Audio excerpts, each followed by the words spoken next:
किमदान जेक्यून को रोकते हुए कहता है कि तुम जैसा कहोगे मैं वैसा करने के लिए तैयार हूँ, लेकिन तुम्हें मुझे $5,000 ज़रूर देने होंगे।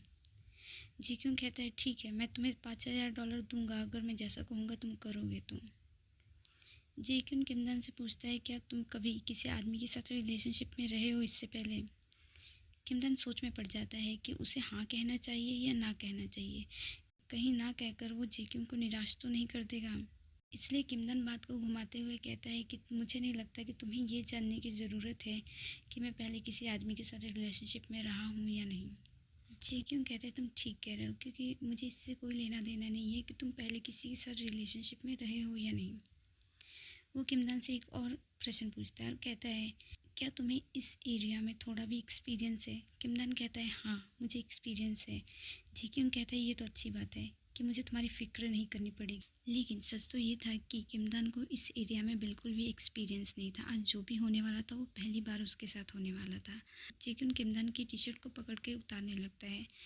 किमदान घबरा जाता है और रो से रोकता है और कहता है कि मैं अभी अभी काम पर से आई हूँ, एकदम पसीने में भीगा हुआ हूँ। कैसा रहेगा अगर मैं ये सब करने से पहले जाकर नहा लूँ।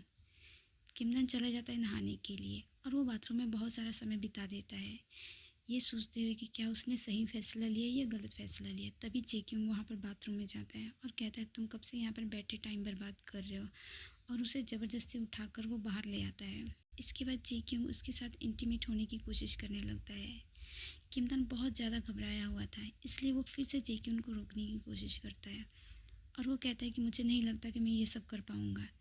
ये सुनकर जेक्यून को गुस्सा आता है और वो कहता है तुम क्या बकवास कर रहे हो। और वो कहता है कि हम इतनी दूर आ चुके हैं, तुम अचानक से अब कह रहे हो कि तुम ये नहीं कर सकते, क्या यहाँ पर कोई मजाक चल रहा है। और वो कहता है तुमने मेरा इतना समय बर्बाद किया, अगर कल का मैच तुम्हारी वजह से ख़राब हुआ मेरा, तो तुम समझ लो कि तुम यहाँ से बच के नहीं जाओगे। जेक्यून किमदान को कहता है कि जैसा मैं कह रहा हूँ वैसा तुम करो, टाइम वेस्ट मत करो। इसके बाद वो इंटीमेट होने लगता है, जहाँ किमदान के रिएक्शन को देखकर जेक्यून को पता लग जाता है कि किमदान को इस एरिया में बिल्कुल भी एक्सपीरियंस नहीं है और ये किमदान का पहली बार था। किमदान को रोता हुआ देखकर जेक्यून उसे चुप रहने के लिए कहता है, लेकिन किमदान चुप नहीं रह पाता। वो अभी भी यही कह रहा था कि मुझसे ये नहीं हो पाएगा, मुझे जाने दो। लेकिन इसके बावजूद भी जेक्यून नहीं रुकता है, किमदान को सहना ही पड़ता है। अगली सुबह जेक्यून सबसे पहले उठता है, जहाँ किमदान सो रहा था। जेक्यून जाता है, नहाकर फ्रेश होकर आता है और देखता है कि किमदान वहाँ से जा चुका था।